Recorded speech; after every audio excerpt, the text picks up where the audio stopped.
Triángulo. Esta figura tiene varias formas triangulares.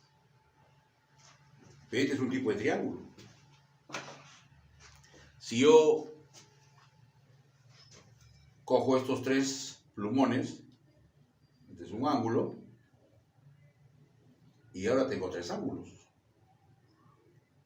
Si queremos ser rigurosos con la lingüística, la palabra triángulo significa tres ángulos.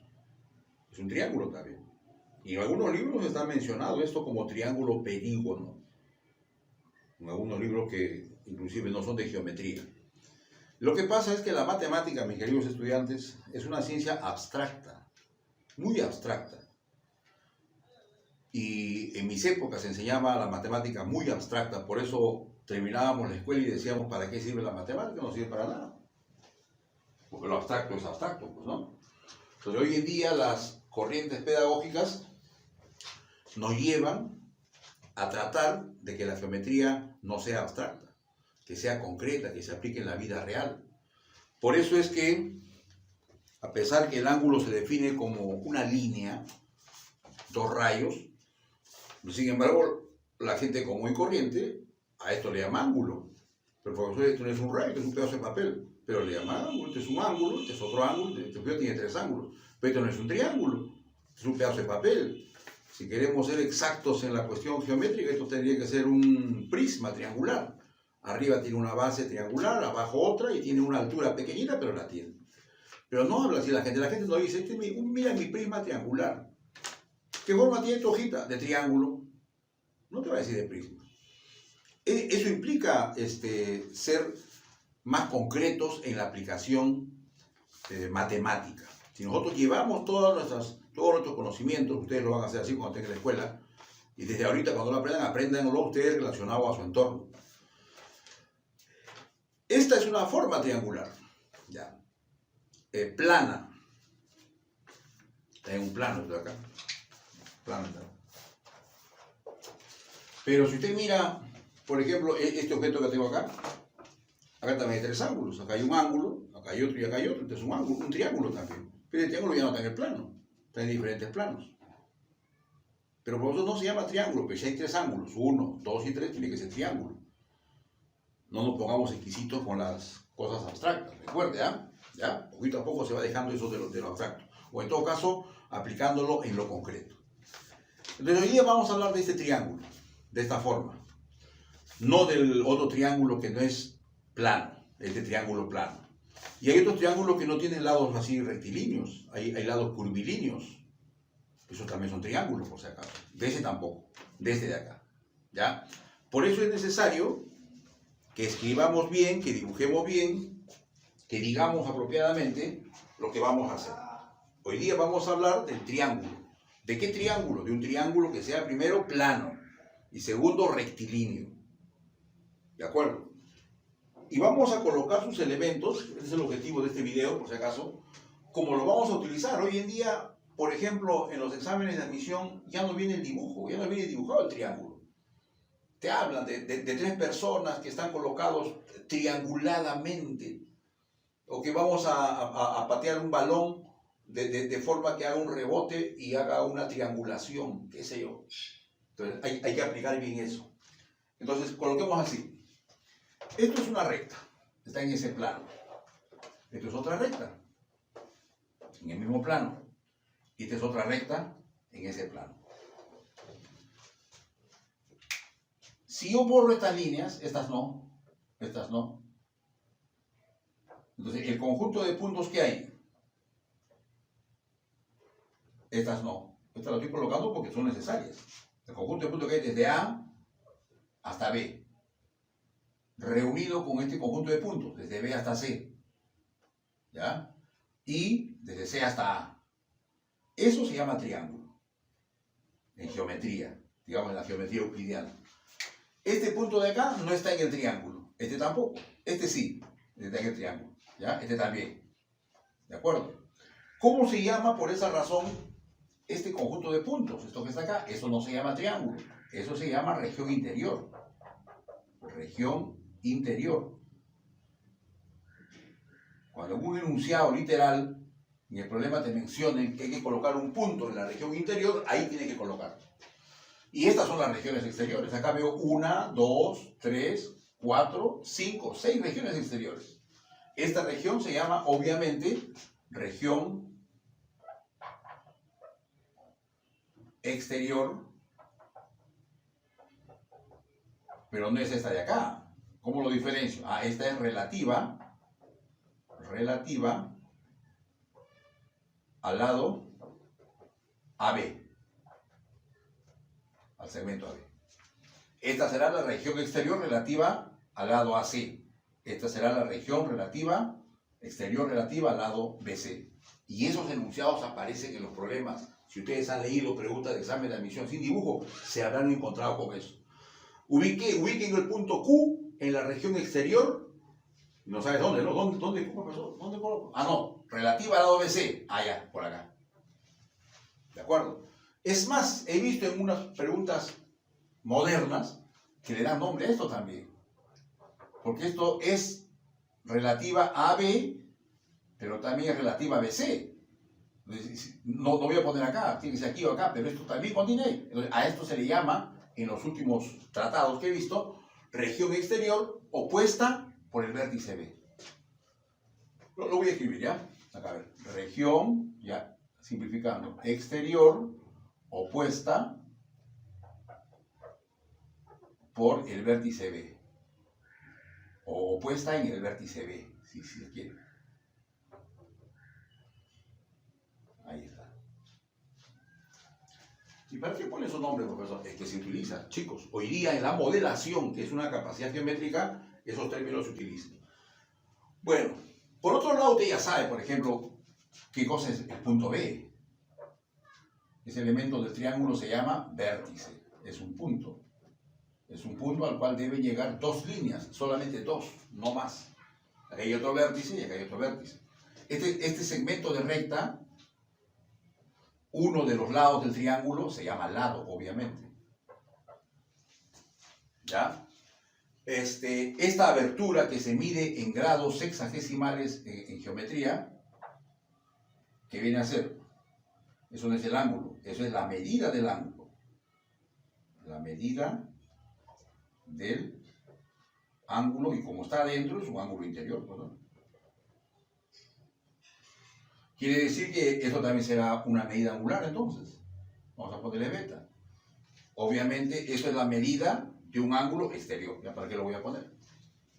¿Ya? Eso es un triángulo, mis queridos alumnos. Y ahí están los elementos que son utilizados muy frecuentemente en la redacción de los famosos problemas que ahora se llaman situaciones problemáticas, ¿no? Ya esos numeritos están actualizándose. Hay que adaptarse también a ello, ¿ya? Muy bien. Esa figura llamada triángulo tiene leyes. Para ser triángulo tiene que cumplir con algunas leyes matemáticas. Hay un postulado famoso, el postulado de Euclides, que dice que la distancia más corta que hay de un punto, vamos a poner, ¿verdad? De un punto hasta otro punto, es un segmento de recta. Este segmento, eso se llama segmento de recta. Si yo dibujo por acá esto ya no es un segmento de recta. Es un segmento de curva. Es más, si yo trazo esto así, esto es un segmento poligonal. ¿No es cierto? Entonces, por eso es postulado, porque tú lo ves y es obvio, ¿no es cierto? ¿Ya? Eso, trasladado al triángulo, es así. Aquí tenemos un segmento de recta, que viene a ser la distancia que hay de aquí hasta acá. Pero esto no es un segmento de recta, es un segmento de poligonal. Por esa razón, se dice que el segmento AB tiene que ser menor que este segmento. Ese segmento poligonal que tú estás viendo que está formado por dos lados. Podríamos poner el lado AC más la longitud del lado CB. Listo. ¿Ya? Y si tú razonas así, este lado de aquí también es menor que esta suma. Este lado es menor que esta suma. Lo voy a colocar acá, después lo voy a borrar. El lado AC, a la vez, también es menor que esta de acá, porque sigue siendo distancia entre dos puntos, ¿no? Esto es AB más BC. Yo quiero AB para completar acá la desigualdad. Entonces, si quiero AB, este signo se mantiene igual, lo mantengo como está, en ese sentido, ¿de acuerdo? Y este BC o CB, que es lo mismo, ahora pasa a restar. Entonces, esa cantidad puedo colocar aquí, ¿no es cierto? Aquí está la suma y aquí voy a poner la resta. ¿De acuerdo? Esta es una gran ley. Esta es una gran ley importantísima para que un triángulo sea triángulo. O sea, para que un triángulo plano rectilíneo sea tal. Si no cumple con esto, simplemente no es un triángulo. Como yo te puedo decir, diga usted cuál es el perímetro en unidades de longitud de este triángulo. Si esto vale 3, esto vale 5 y esto vale 9. El perímetro me han enseñado que es la suma de los lados. A ver, 5 más 3, 8, más 9, 17, profesor. Listo. Craso error. Eso está mal, eso no es correcto. ¿Por qué? Porque primero tienen que verificar si cumple con esto. De repente no cumple. Como quiera de los lados. A ver, vamos a hacer, profesor. De verdad, ¿no? A ver, 9. Acá se pone la suma y acá se pone la resta. La resta es 1. 2, perdón. 5 menos 3, 2. Profesor, es cierto. 9 es mayor que 2. Y la suma es 8. Uy, ahí está el problema, profe. 9 no es menor que 8. No es menor que 8. Por lo tanto, esto no existe. Eso está mal. ¿Ya?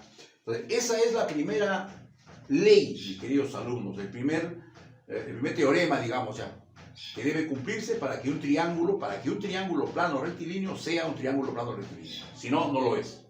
¿Ya? Entonces, cada vez que deseemos nosotros comparar, calcular, relacionar los lados de un triángulo, utilicemos ese teorema. Ese teorema tiene nombre, es el teorema de la existencia del triángulo y, según la historia, ha sido acuñado por Euler, ¿no? Euler. ¿De acuerdo? Muy bien, pero entienda usted por qué. Esa es la ley que está ordenando, que está legalizando la existencia de los lados. Y hay otra para los ángulos, que es más antigua. Esa viene desde que se hizo estudios con paralelas, desde las líneas. Esto de acá no es un triángulo, pero ya les he dicho que si usted le pregunta a cualquier ser humano, le va a decir, ¿qué forma tiene esto? Triángulo. Se acabó.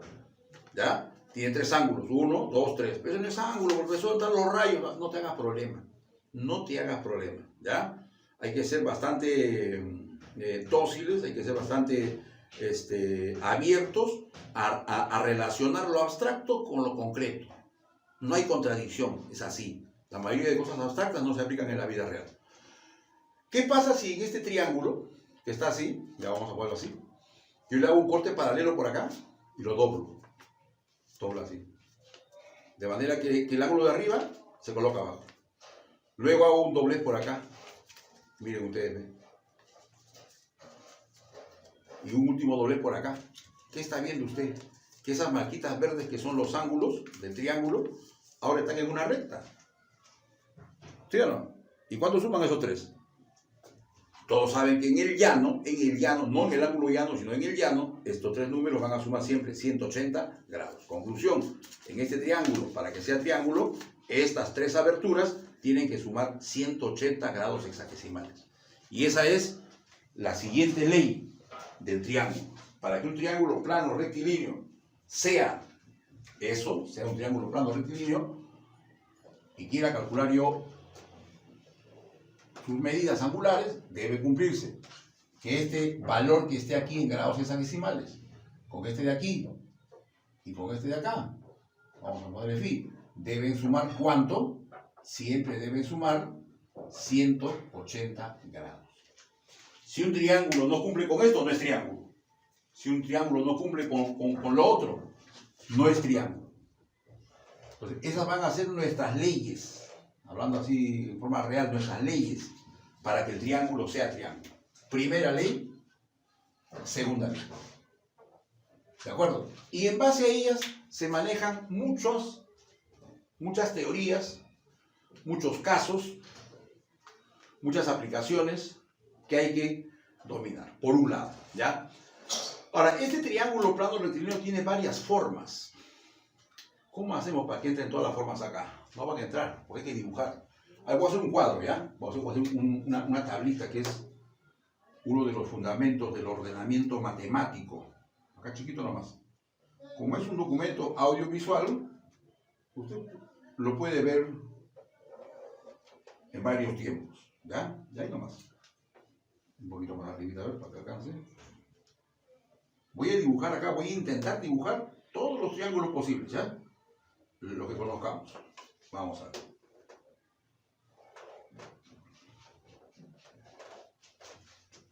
¿Cómo se llaman aquellos triángulos que tienen los lados diferentes? ¿Ah? Esos triángulos que tienen lados diferentes. Esos se llaman escalenos.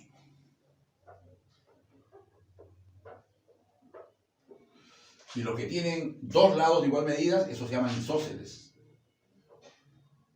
O también se puede llamar isoángulos. Isósceles, ¿ya? Y los que tienen todo igual, esos se llaman equiláteros. Equiláteros. E iso significa igualdad. Pero iso es igualdad de parejas. Ya se aplica bastante en muchas terminologías. Isóbaro, isósceles, isogonal. ¿De acuerdo? ¿Ya? Y acá también. Entonces, quiere decir que hay triángulos escalenos varios. Hay triángulos que tienen ángulos agudos. Son los, ¿cómo lo coloco? A ver, los acutángulos. Desde acá, a ver. Acutángulos, ¿ya? Acutángulos. Y hay otros que son obtusángulos. Obtusángulos. Y hay otros que son rectángulos. ¿Cuándo es acutángulo un triángulo? Cuando tiene los tres ángulos agudos. ¿Cuándo es obtusángulo? Cuando tiene los tres ángulos obtusos, profe. No, tres no puede tener, imposible. Dos tampoco, uno nomás. ¿Ya? Y rectángulos, cuando tiene tres ángulos rectos, tampoco, solamente uno. Voy a dibujar un triángulo escaleno, ¿ya? Pero que sea acutángulo. Y está, miren, recuerde que la geometría es la ciencia de las formas. Estoy dibujando acá, esas son formas. Estos ángulos son agudos, ¿se nota o no? Si quiere le pone el número, ¿no? Le voy a poner acá chiquito, ¿cuánto? A ver, 50 grados, eso es agudo. Le voy a poner acá 60 grados, eso es agudo. Acá sería, ahí van 110, falta 70. No le puedo poner cualquier número, ¿no? Ya. Ese es un triángulo escaleno. Si los ángulos son diferentes, los lados son diferentes. Le voy a poner letras diferentes, ¿ya? A, B, C. Pero a la vez es acutángulo. Entonces, ese triángulo se llama escaleno por un lado y acutángulo. Entonces, ese triángulo propiamente dicho es un triángulo escaleno-acutángulo. O sea que puede haber un escaleno-acutángulo, por supuesto. Mira, a ver. Mira acá. Este lado es diferente a este y es diferente a este. Y ese es obtusángulo. Este ángulo supongamos que sea 100.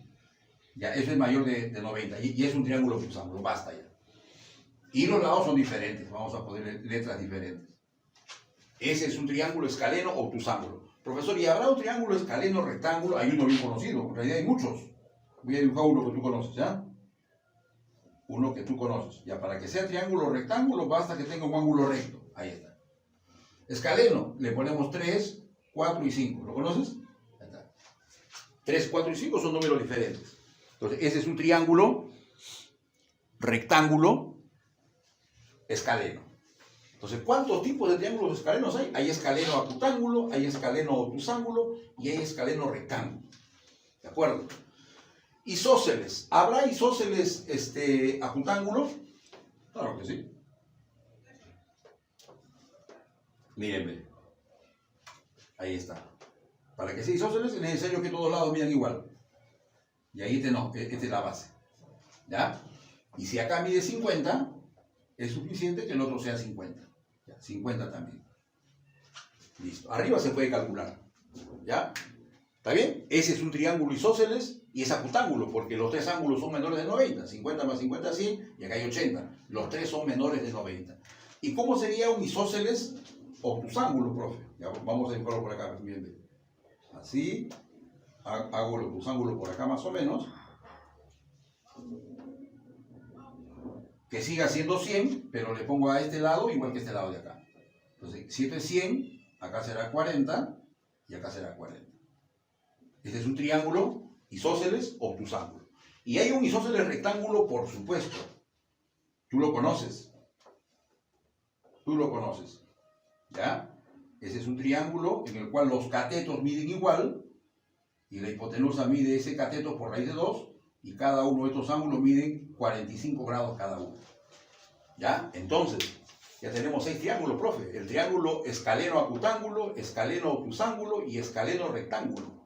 A la vez también hay triángulos isósceles acutángulos, isósceles obtusángulos e isósceles rectángulos.